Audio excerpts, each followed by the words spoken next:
Assalamualaikum warahmatullahi wabarakatuh. Kami dari kelompok 11 ingin mempresentasikan hasil diskusi kelompok kami yang bertemakan konsep dasar evaluasi belajar dan pembelajaran. Sebelum itu, saya ingin memperkenalkan diri saya dan teman kelompok saya. Saya Zafira Reflina Elsa Azahra dan partner kelompok saya, Fitriana. Selanjutnya. Sebelum itu, saya akan membacakan table of contents. Yang pertama, pengertian, kedudukan, dan syarat-syarat umum evaluasi. Yang kedua, fungsi, tujuan, dan sasaran evaluasi hasil belajar. Yang ketiga, prosedur evaluasi hasil belajar. Yang keempat, fungsi, tujuan, dan sasaran evaluasi pembelajaran. Dan yang terakhir, kelima, prosedur evaluasi pembelajaran. Langsung saja ke pemateri pertama, Kak Fitriana untuk membawakan materi. Terima kasih. Terima kasih, Elsa. Oke, baik. Materi pertama yaitu pengertian, kedudukan, dan syarat-syarat umum evaluasi. Selanjutnya, evaluasi merupakan proses sistematis untuk menentukan nilai sesuatu seperti tujuan, kegiatan, keputusan, pekerjaan, proses, orang, atau evaluasi yang lain. Selanjutnya yaitu evaluasi hasil belajar. Evaluasi hasil belajar yaitu proses untuk menentukan nilai belajar siswa melalui kegiatan penilaian dan pengukuran hasil belajar. Selanjutnya yaitu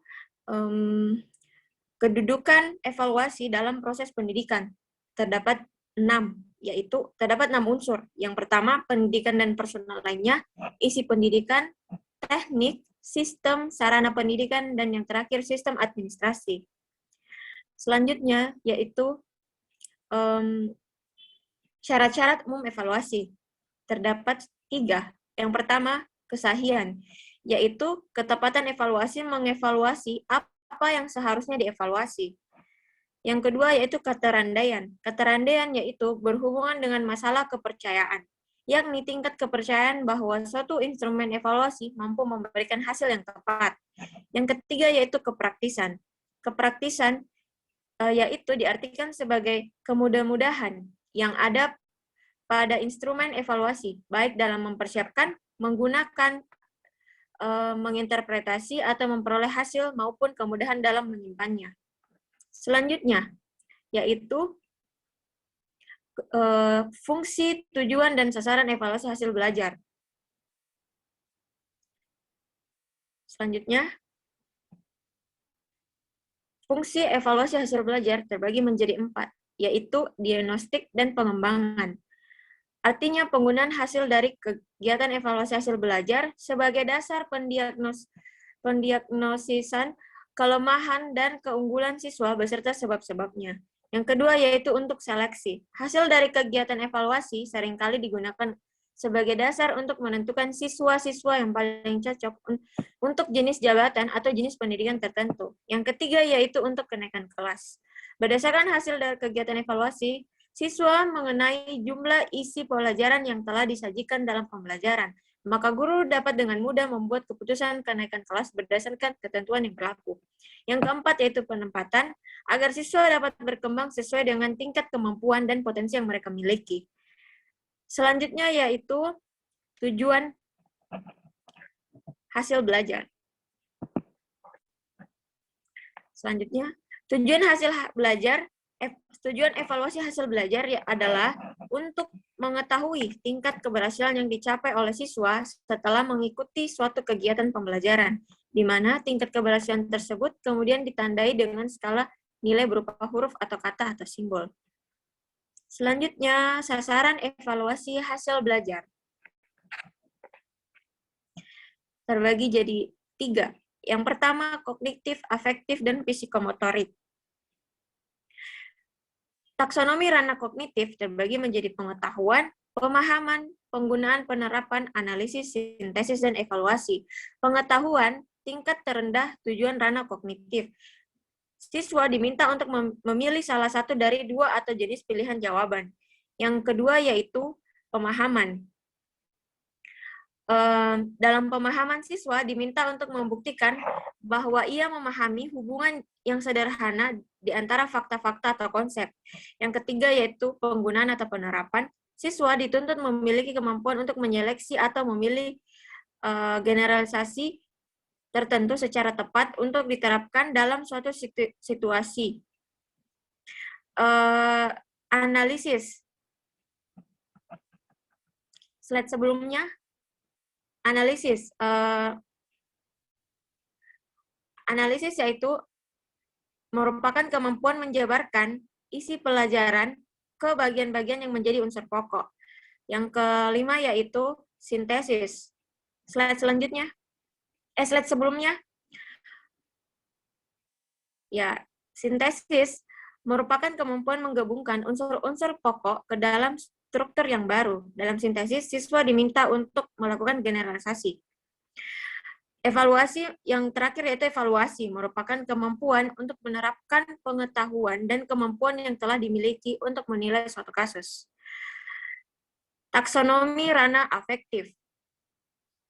Selanjutnya, menerima, merespon, menilai, mengorganisasi, dan karakterisasi. Menerima yaitu siswa diminta menunjukkan kesadaran, kesediaan untuk menerima dan perhatian terkontrol.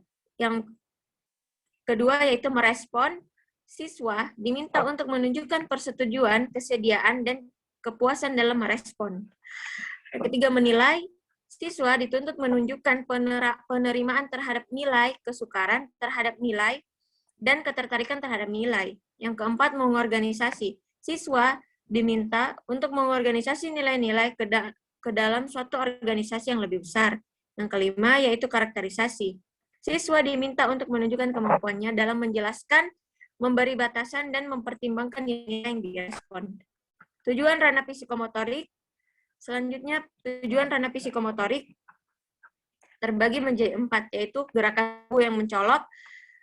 Gerakan tubuh yang mencolok, siswa harus mampu menunjukkan gerakan yang menggunakan kekuatan tubuh.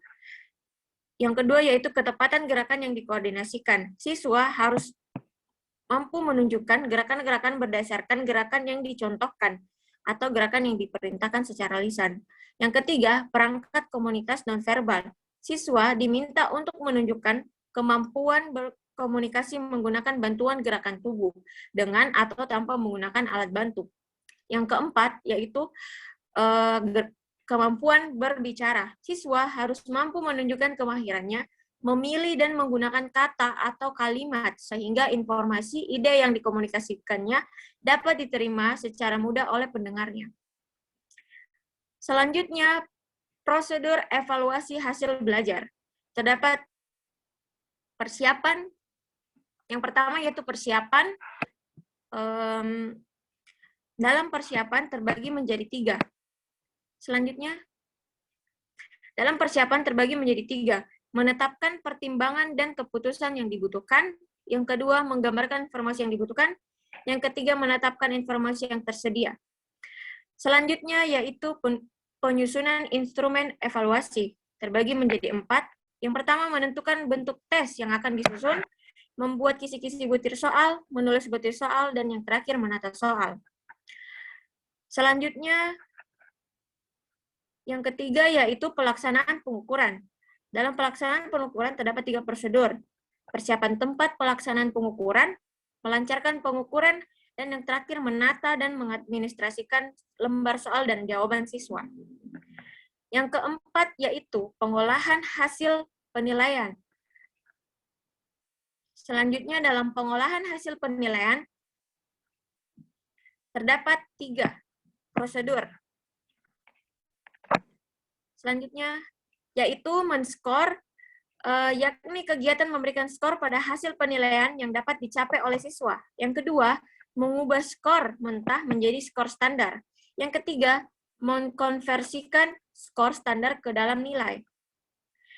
Selanjutnya yang kelima, yaitu penafsiran hasil penilaian. Terbagi menjadi 3. Yang pertama, penafsiran tentang tingkat kesiapan siswa untuk mengikuti pelajaran yang berikutnya untuk naik kelas atau untuk lulus. Yang kedua, penafsiran tentang kelemahan individual siswa. Yang ketiga, penafsiran tentang kemajuan hasil belajar individu siswa.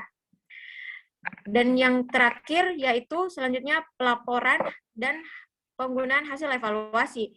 Pelaporan yang dimaksudkan untuk memberikan umpan balik kepada semua pihak yang terlibat dalam pembelajaran secara langsung maupun tidak langsung. Baik, materi selanjutnya akan saya kembalikan kepada moderator. Terima kasih. Baik, terima kasih Fitriana atas pembawaan materinya. Selanjutnya saya akan membawakan materi di bab selanjutnya, yaitu fungsi, tujuan, dan sasaran evaluasi pembelajaran. Selanjutnya.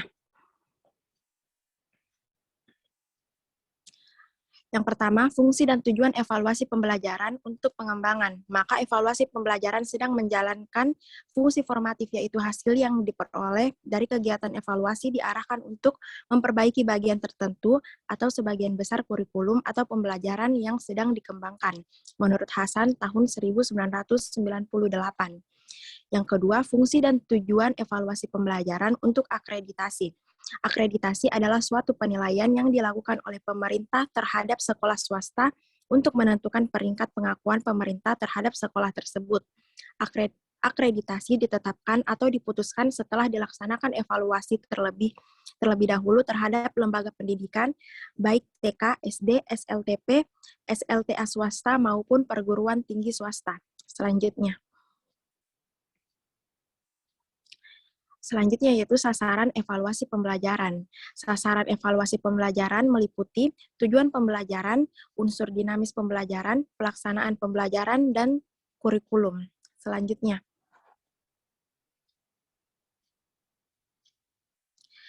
Oke, yang terakhir bab 5, prosedur evaluasi pembelajaran. Selanjutnya. Yang pertama, penyusunan rancangan. Penyusunan rancangan yang pertama menyusun latar belakang yang berisikan dasar pemikiran dan atau rasional penyelenggaraan evaluasi. Yang kedua, problematika yang berisikan rumusan permasalahan yang akan dicari jawabannya baik secara umum maupun secara terperinci. Yang ketiga, tujuan evaluasi merupakan rumusan yang sesuai dengan problematika evaluasi pembelajaran, yakni perumusan tujuan umum dan tujuan khusus. Yang keempat, populasi dan sampel, yakni sejumlah komponen pembelajaran yang dikenal evaluasi dan atau yang dimintai informasi dalam kegiatan evaluasi pembelajaran. Yang kelima, instrumen adalah semua jenis alat pengumpulan informasi yang diperlukan sesuai dengan teknik pengumpulan data yang diterapkan dalam evaluasi pembelajaran. Dan yang terakhir, teknik analisis data, yakni cara atau teknik yang digunakan untuk menganalisis data yang sesuai dengan bentuk problematika dan jenis data. Selanjutnya yaitu penyusunan instrumen. Yang pertama, merumuskan tujuan yang akan dicapai dengan instrumen yang akan disusun. Yang kedua, membuat kisi-kisi yang merencanakan tentang perincian variabel dari jenis instrumen yang digunakan untuk mengukur bagian variabel yang bersangkutan. Yang ketiga, membuat butir-butir instrumen evaluasi pembelajaran yang dibuat berdasarkan kisi-kisi. Dan yang terakhir, keempat, menyunting instrumen evaluasi pembelajaran. Selanjutnya, yang selanjutnya yaitu pengumpulan data. Terdapat kuesioner dan wawancara. Dalam kuesioner terdapat 4 cara, yaitu menguji cobakan kuesioner kepada sejumlah orang yang memiliki karakteristik yang sama dengan yang akan mengisi angket. Selanjutnya, melancarkan penyebaran kuesioner kepada orang yang dituju. Ketiga, mengumpulkan dan mengadministrasikan kuesioner. Dan yang keempat, mengumpulkan data yang berhasil dikumpulkan. Dalam wawancara, yang pertama, menyusun pedoman wawancara atau daftar cocok sesuai dengan data yang akan dikumpulkan. Yang kedua, memahami tujuan dan petunjuk penggunaan wawancara. Ketiga, melaksanakan wawancara. 4, menyusun sesegera mungkin jawaban hasil wawancara. Dan yang terakhir, mengolah data atau informasi hasil wawancara. Selanjutnya,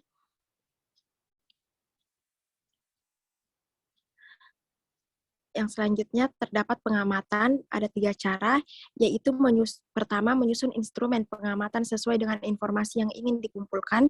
Kedua, melaksanakan pengamatan terhadap kegiatan pembelajaran dengan menggunakan instrumen yang ada. Yang ketiga, mengolah data yang berhasil dikumpulkan. Dan dalam studi kasus terdapat 3 cara juga, menyusun instrumen studi kasus, melaksanakan kegiatan lapangan, dan mengolah data yang diperoleh. Selanjutnya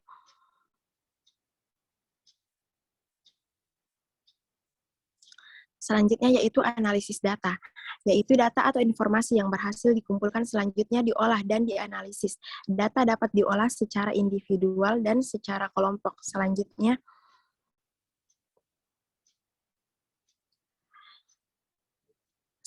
penyusunan laporan.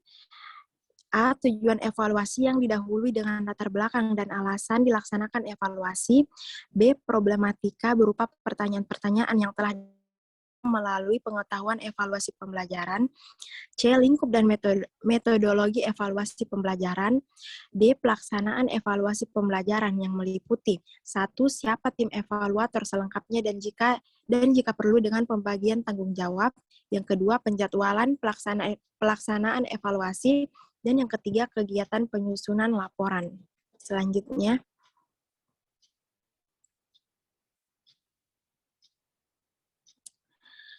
selanjutnya yaitu hasil evaluasi pembelajaran, yakni berisi tujuan pengajaran, tolak ukur, data yang diperoleh, dan dilengkapi dengan sejumlah informasi yang mendorong penemuan evaluasi pembelajaran sehingga